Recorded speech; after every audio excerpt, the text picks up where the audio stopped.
Hi, Whysaurus guys. How are you doing? Welcome. Hello. Good. Thanks for having us. Is we Bentley are here as well? recording. Yeah, okay. Okay. Yeah, I just hit record. Sorry, we cut you off. What did you say? Oh, I was just seeing if Bentley was here as well, since he's the our gracious host and the person who invited us. Yeah, I don't know if you. Oh, great. There we go. Up, but there's lots of videos now, so probably hidden in there. Yeah. Yeah. Well, thanks so much for for bringing us in to chat with you guys. I met Bentley just pretty recently through Tall's video, and I've been working on Whysaurus and with Gene and even beyond for a while, and I've seen a lot of projects out there that are in this sphere, and I think it's really wonderful that Bentley and the rest of you guys are creating this kind of consortium of bringing folks together who share this passion. We've met other folks in New York who've had similar projects but have moved on from them and had some dinners with them, but they've moved on to other things. But a table of 4 people was the most that we've been able to find of people who have had this passion, and I think this is really great. So we're happy to be here and to learn more about all the stuff that you guys are doing, and of course, see if there's ways to intersect. I guess you guys have watched our video, and I saw a little bit of chatter on the Slack, but I sort of don't know. It's a funny thing to come into this and just sort of begin with the Q&A, but you guys have seen our spiel a little bit, so I'd love to hear whatever thoughts or questions you have, whatever blanks we can fill in, and go from there. Great. Well, first, I just want to go ahead and say that your presentation was really fantastic. Sometimes it's really difficult to get across the value of argument mapping, and I think that your introduction was really well polished. So kudos to you on the presentation itself. Thanks. I second that. That's what I noticed as well. Very good. Well, thanks. So yeah, if no one does, so let's just one question I had is like, how do you deal with redundancy? Like if two people write the same argument or something. Yeah, sure. I saw a little bit of that on Slack, and the database has been designed since day one to be able to reuse arguments. I think being able to stand on the shoulders of the best work done so far. Oh, you cut out there for a second, Josh. Oh yeah. Still no audio. Yeah, we lost your audio. Batteries are dead. Maybe. Can you hear me now? Oh, Yeah. There you go. Okay. Last guy at the pool excuse me while I party with fidget with audio my phone. issues. The ability to reuse arguments.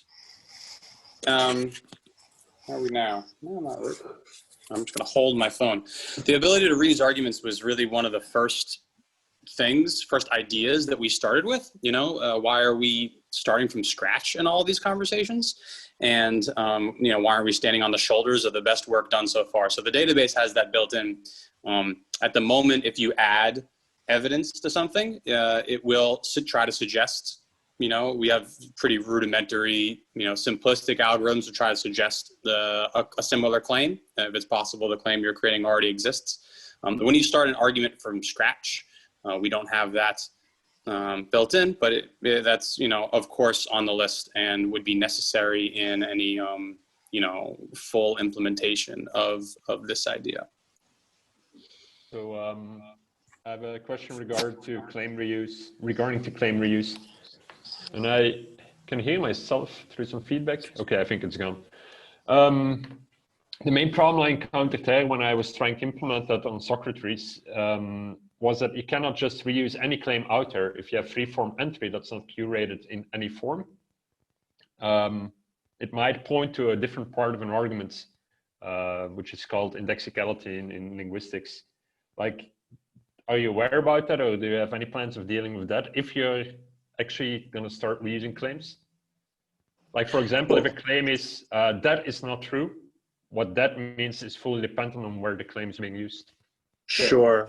Sure. Yeah. I think in my mind, this stuff is helped with human moderation. I don't see our solution, in success as being purely human moderation or being purely technology. I think it's a handshake between them in my mind as the best way. And I think that some folks are going to create claims that are phrased in a way that's universal so they can be reused easily. And some folks in some contexts are not. And I think when we first started, some of the very first users, we really made a concerted effort to write our claims in a way that they could be universal. And I think that's a nice thing for some users to do that, but it doesn't seem necessary to close the door. If a user wants to make a claim and they're going to write it in a way that's context dependent, but that makes that conversation faster, and then some other place in the data is going to make a very similar claim and that is phrased in a universal way, I think that's fine, in my mind. And of course, I'm not the expert, but this is how I think about it. The data doesn't need to be perfectly efficient, if that makes sense, as long as we can serve up, the best stuff.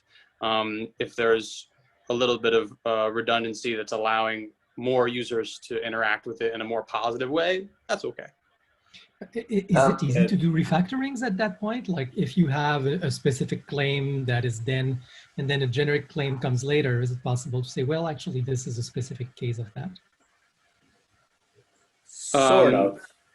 We've sort of designed it with that in mind, but the actual refactoring of it is not currently. I mean, there's some utility functions for doing it on a one-off basis, but not really implemented. I mean, you're mainly talking about like, let's substitute out this claim and then we need to rebuild the whole tree below it, basically, right? You can't just swap it out. Have you seen our white paper, the Canonical Debate Lab white paper? Did anybody send you that link? No.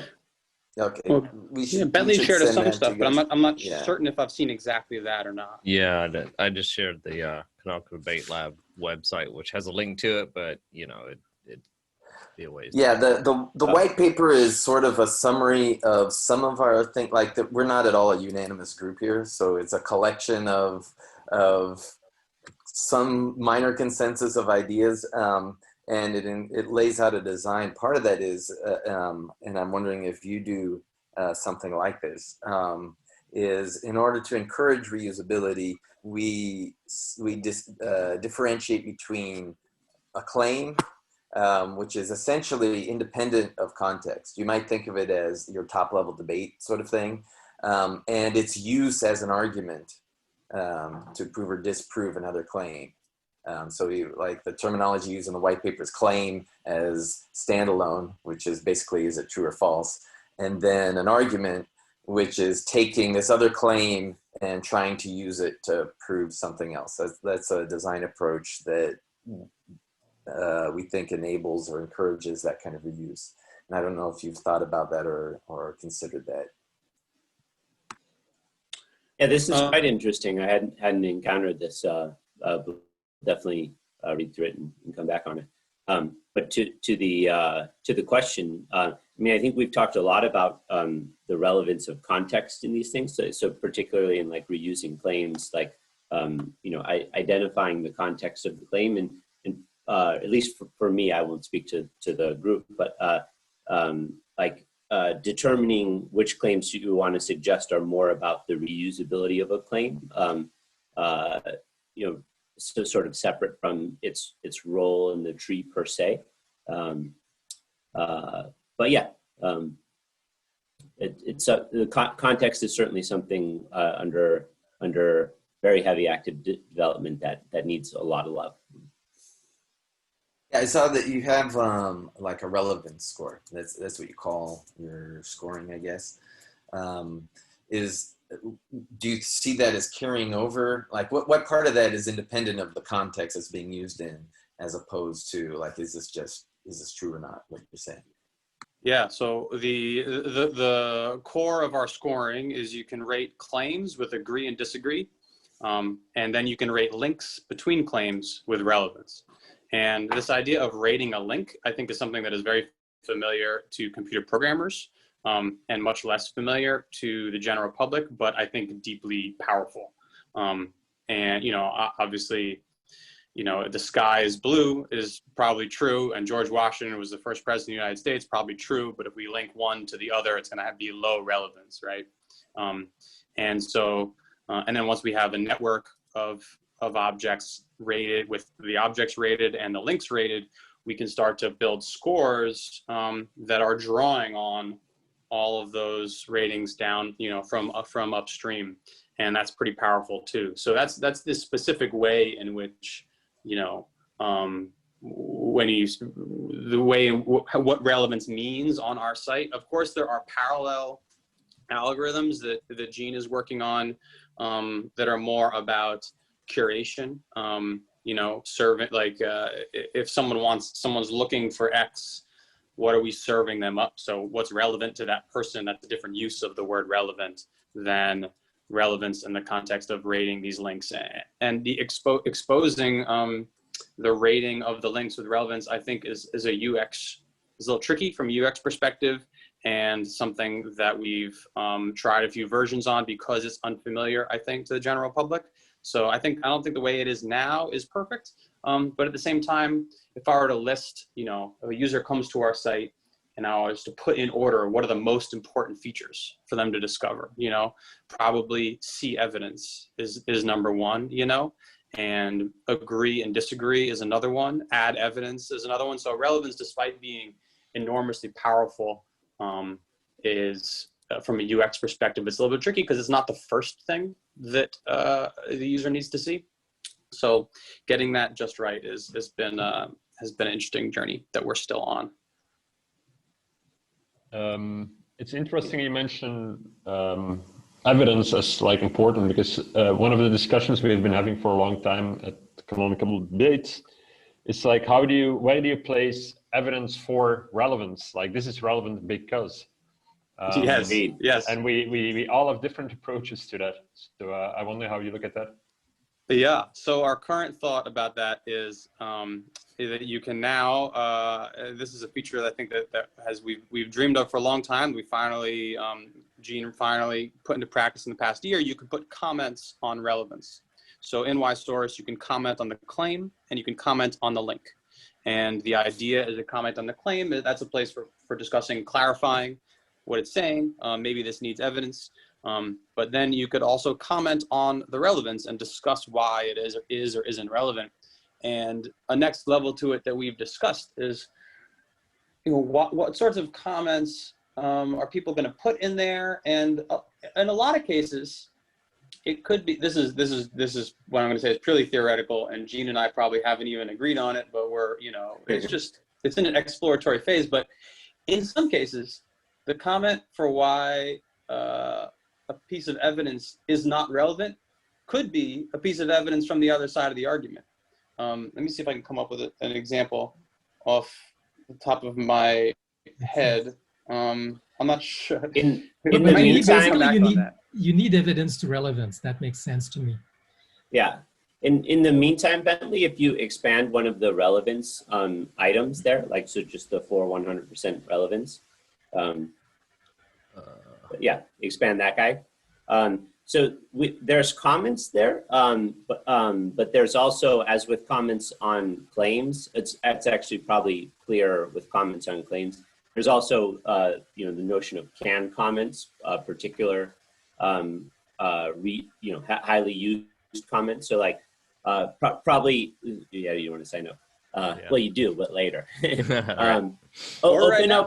Open up one of the comment sections for the claim. So just like that 5, the black 5 above there. Yeah, so like there, it's a little more obvious. And there's similar things coming to relevance, but like needs evidence and needs clarification, there are sort of canned comments.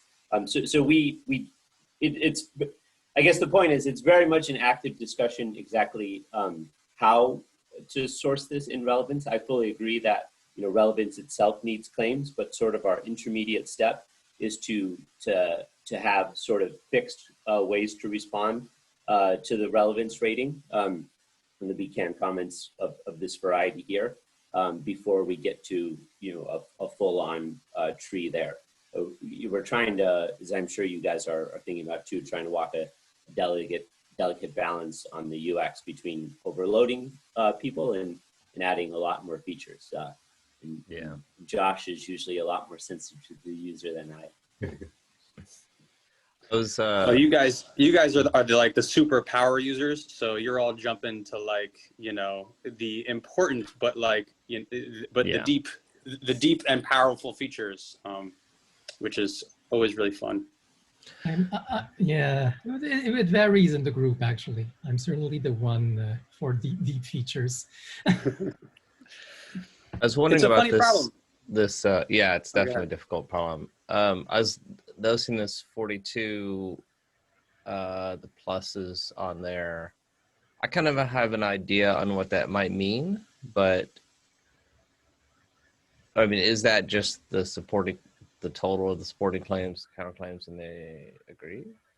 Actually, I don't know what that is. There's a weighting on it, and we're happy to share that. It's pretty naive, but it's sort of that half normalized unbounded score we were talking about before, where each claim in the child hierarchy, so including claims several levels down or whatnot, would boil up to that score rating. So really, it's currently just meant to be sort of a semi-relative, not really a particularly meaningful number in a sense. But more important to us is just that, like, as you agree or disagree or add evidence or whatnot, it changes, and it seems like you're having an impact. But as we were discussing on the last call, definitely a future version of the scoring is rolling out in the not so distant future. The basic concept of the algorithm is that you get +1 for each degree, you get each agree, you get -1 for each disagree, and then if you have a supporting claim that is +10 and its relevance is 100%, then you get the full +10. If you have a supporting claim that is +10 and the relevance is 50%, then you get +5. So the user is supposed to intuit that higher positive numbers are good, and if it was negative, it'd be bad. Yeah, we use red. We use the color red. If it's a negative as well. Trying to avoid the blue and red political aspect, and using red in the kind of marking up the paper in school association. But it's true. Yeah, and where I think you're going is there's fully agreed it's a problem if you are going there, and you can tell where I stand on it. But there's very much a conflation between agreement and the strength of the evidence, right? Since agree and disagree is really the only thing you can do on a claim here, like that doesn't necessarily correspond to any sort of weight of evidence. I'm sure that's something you guys discuss actively. I was just thinking more about intuitively, is this like a, and maybe it's none of the above because you're trying to boil everything down into a single number, which I certainly try and do, but should it be seen as this is like what most people think? Like a high positive number would imply that a lot of people agree with it, or is it that there's a lot of evidence, or it sounds like it's a combination of the twos? Yeah, it's a conflation currently, and that's probably something to tease out long term for sure. But yeah, the general pitch is that the evidence is behind this formulation of the claim if it's a high positive number. All it can be is a rating of the strength of this argument on Whysaurus right now. It can't be the objective truth of it, and hopefully it will. If people see scores and they're not what they think they should be, it will inspire folks to come in on the other side. But I think all these questions that you're asking are indicating aspects of it that can be more clear. Yeah, because it is interesting. I've struggled with, you want kind of like how much evidence, like you want to know how well thought through is this, right? So that could be a whole bunch of pros and a whole bunch of cons, and maybe the statement in itself is false, but it'd be nice to know that it has a lot of information on it, right? And then there's the concept of how objectively true it is, how popularly true it is, and all that stuff. So those are all interesting aspects, and choose which one and how to display all that. I would certainly tend to distinguish the number of kind of the, like I've been interested in consensus versus controversy, and it's more interesting to me to know which claims are controversial, which claims are consensual.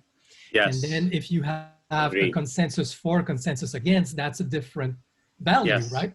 Than knowing that, you know, this is contentious. And I saw you had a contentious, most contentious terms. And in terms of bubbling up, it's complicated because if a counter argument has counter arguments, that should weaken the counter argument, and so on recursively. And it does. And it does. Yeah, there's a controversy score under the hood, which is used for that. So every claim gets that's wonderful. I think we have 4 or 5. Yeah, I wouldn't make that visible, I think. One thing I noticed is normally I'm very leery of interfaces that insist on the disagreement for against without having the questions and the opening up. And I saw you had questions in the comments. Have you thought about making them more visible, like when there's a question that, you know, this is really unclear, this is really... Yeah, that's very much kind of an active discussion, and you know, really just trying to balance how crowded the UX gets and all of that. This is sort of it's a difficult problem. For sure. Yeah, but we'd love to share some thoughts on that. You know, both ways. It's definitely something we could use some thought product on. On the reuse, I'm a bit. I'd like to go back a bit because we spoke about specific versus generic. Like, I'm sure there are cases of generic things and specific. Like, is there a way to show that? To show, oh, here are specific sub-questions and here is the more general form of this question or this claim? Is that something you're looking at, or is that represented? Well, the way that points me towards, you know, a thought that is not in the website is when I think about the process of making a good argument, like I think iteration is really important, and our site doesn't represent this, but like if I've done the exercise, when I've done the exercise of attending a talk and trying to, you know, take what is the argument that's being made in this talk, or listening to like an intelligence squared debate and trying to articulate on Whysaurus, what are the arguments being made? What inevitably happens to me is that I make an argument and then I look at it and I'm like, no, that's not quite it, or it's so broad or weak as to be uninteresting. And then I make another version, and then I make another version, and it's that iterating on the argument that I think really makes it strong.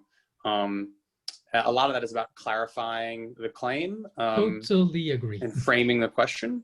Yep. So I love the idea that the site could facilitate that more directly, and I don't know exactly how, but that's on my mind. No, it is very much on my mind too. I mean, and then the question is, if you have argument, like if the claim evolves and you have arguments that were brought in early, then you kind of have to revisit them to know, or do they still apply to the new form of the argument? Or did the argument change significantly enough that, did the claim change significantly enough that old arguments or old evidence is no longer relevant? Fully agreed. Yeah. I think also, like in these instances, coming out of one of those exercises, I initially thought the deliverable might be a single argument that collects, this is the argument that this guy was making. And really what's more interesting is a collection of related arguments. I agree. And so I mean, we have tags, you know, but it makes sense to me to have collections of related arguments on a topic, and that is something you serve up to someone. And each of those because a lot of times the more narrow they can be, you know, that really helps them be more clear and more useful. And so maybe you have a collection of related, carefully scoped arguments. And so I like the idea of arguments being, I don't use the word cheap or disposable, but you can make a lot of them, and then you figure out which ones are the best. That's kind of the way I work. It's probably not the way everyone works, but this is some thoughts on my mind anyway that relate to what's on your mind, if maybe. Hey guys, I'd like to make a controversial proposal here. And just keep the time in mind, because we are headed towards keeping the time in mind. We're really into interesting design details, and these are conversations that in the Canonical Debate Lab ourselves we take months going through and getting around to. Seems to me a more productive use of this time here might be we focus on, is there a possibility that we work together? Which to me is, you know, what are your guys' objectives and views on what you want to be doing? And where do we see that we could actually be working together? Because, you know, we're happy to go through all these design discussions with you ad infinitum, because there's tons to talk about, and we're talking about this all the time. But like my first question would be, first of all, how do you compare yourself to Kialo, and what are your objectives to Kialo? This is an indirect way of getting at more specific questions, but if we could start from there, I think it would be informative, and then we could maybe talk about other aspects. And question I wanted to ask that as well. Okay. All right, so let's dive into that question, but let's keep an eye on the time because we're almost at the half-hour mark. So, okay, Kialo. Just in case someone's not aware, we have a different presentation at the half-hour mark. I'm not sure everyone got that, so you have 2 minutes. Okay. Oh, no. Well, we're also happy to come back if you guys want to chat more. You know, we're excited to be in touch, and so if that makes more sense, we're open to that for sure.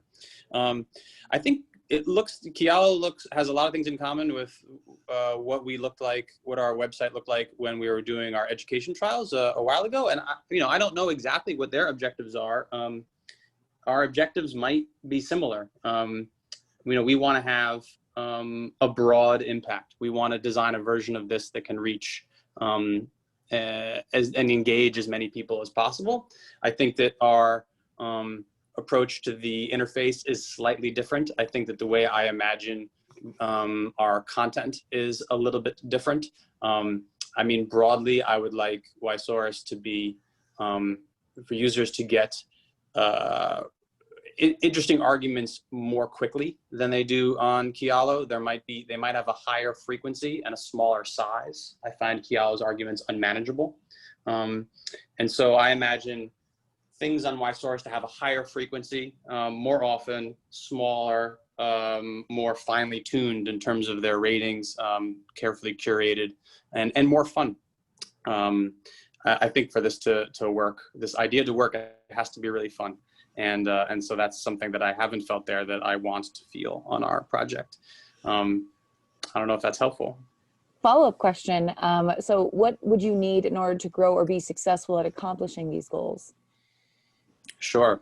Well, from, the interactions that we've had, this is tricky, and I think we need to prove traction. And I have, we need resources.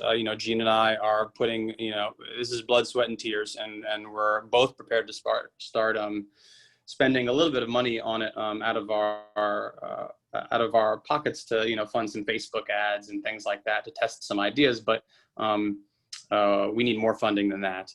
And I think in order to get funding, we need to prove traction. We need to get we need to show users using the thing for real, and that's kind of the feedback that I've gotten. And so we need help. But what do we need? We need resources. I think just the way that you guys do. And our current plan, I feel like our UX we have a list of things, but we're getting pretty close to being able to put out put out some ads and do some A/B testing on different messaging approaches. My background is in art, but also in advertising. So I have some things that I've learned that I can apply, and we'll start generating content, and hopefully we can show some of that traction in order to raise more funding.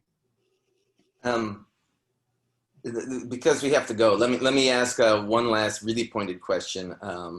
And you don't have to answer now, even we can come back and talk about it another time, but to think about, which is, to what degree do you put mission, like what is more important to you, mission or the business and the ownership? In other words, Mission. To what degree are you willing to sacrifice ownership of this thing in order to make it successful?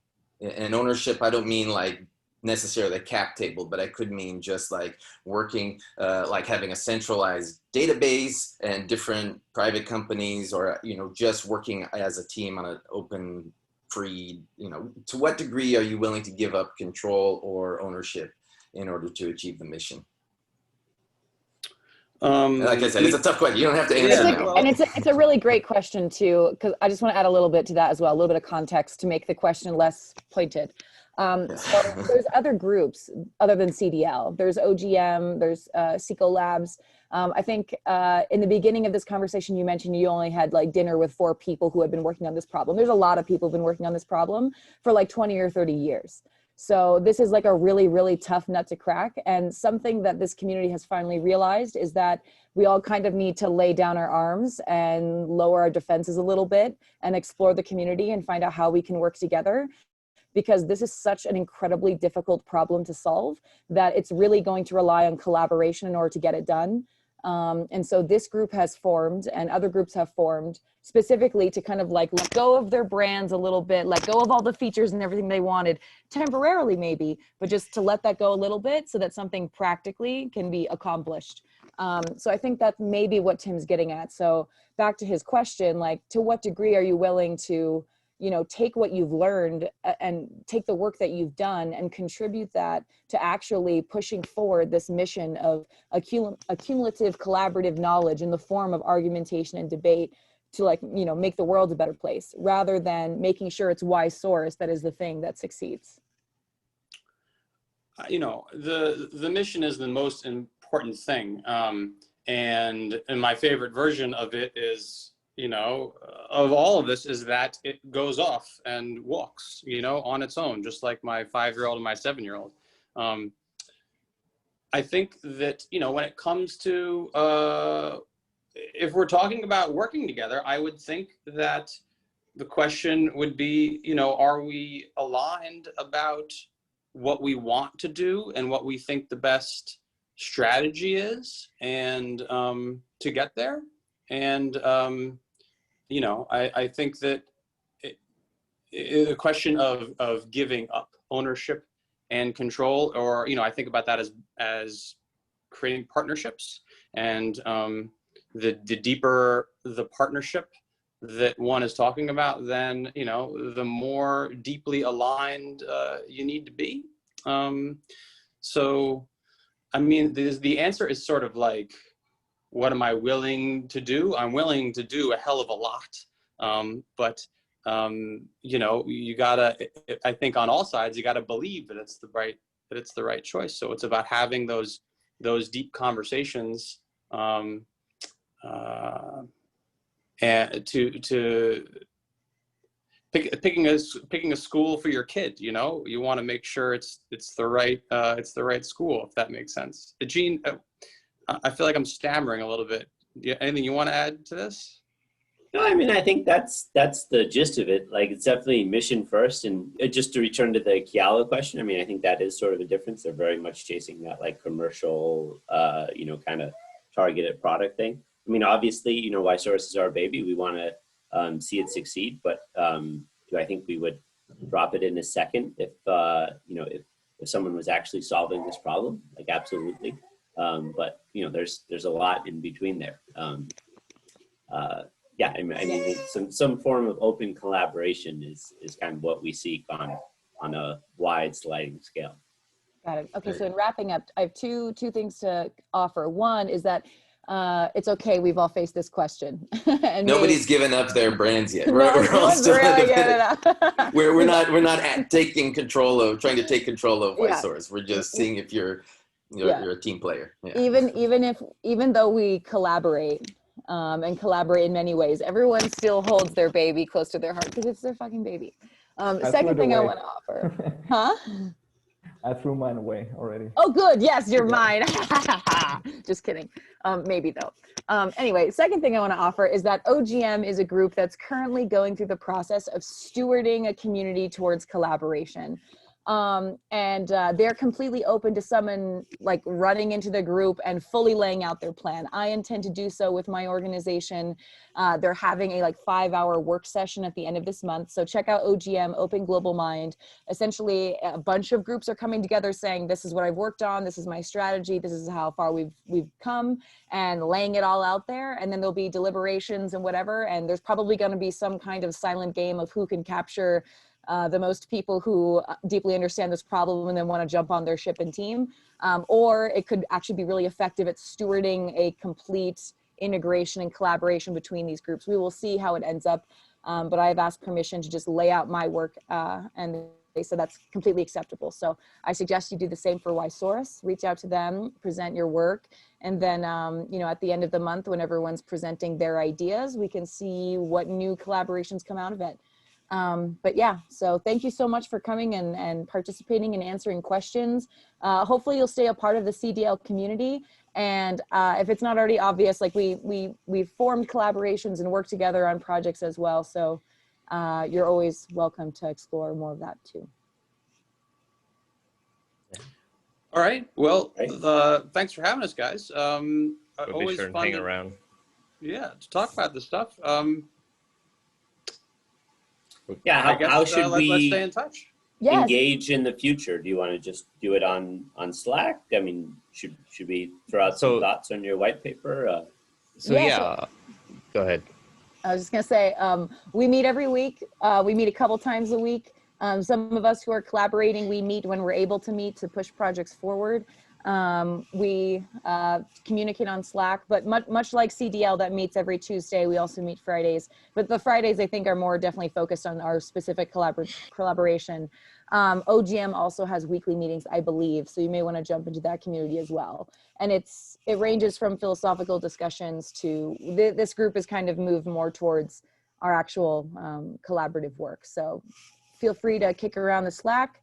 Join us for a call every now and then, but think about if you're open to collaboration, and that can be discussed on Slack, and you can also learn about our respective projects as well and see if it's something that you'd be interested in getting involved in. Great, pleasure, guys. Yeah, we'd be happy to. And I guess I'd encourage you guys, if you see ways, if you have ideas for ways to intersect, we're happy to look at your projects. And if you see ways that what we have so far can be useful to you in any way, obviously, don't be shy. And you can think about that both in terms of what you see in its form now, but also know that we're developing it actively. So if it's could be useful in some way, but isn't exactly what you have in mind, let's have the conversation anyway. Actually, just one last question before you leave. Is it open source? Is there an open API more important, data format, something? Like, I'm very interested in, can we have informal network between those tools with common data format and APIs? It's not currently. It once was, and the plan is that it will be again one day. But I would say, let's have that discussion. Cool. All right, cool.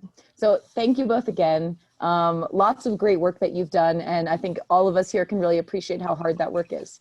So thanks for sharing. It was a pleasure to meet you.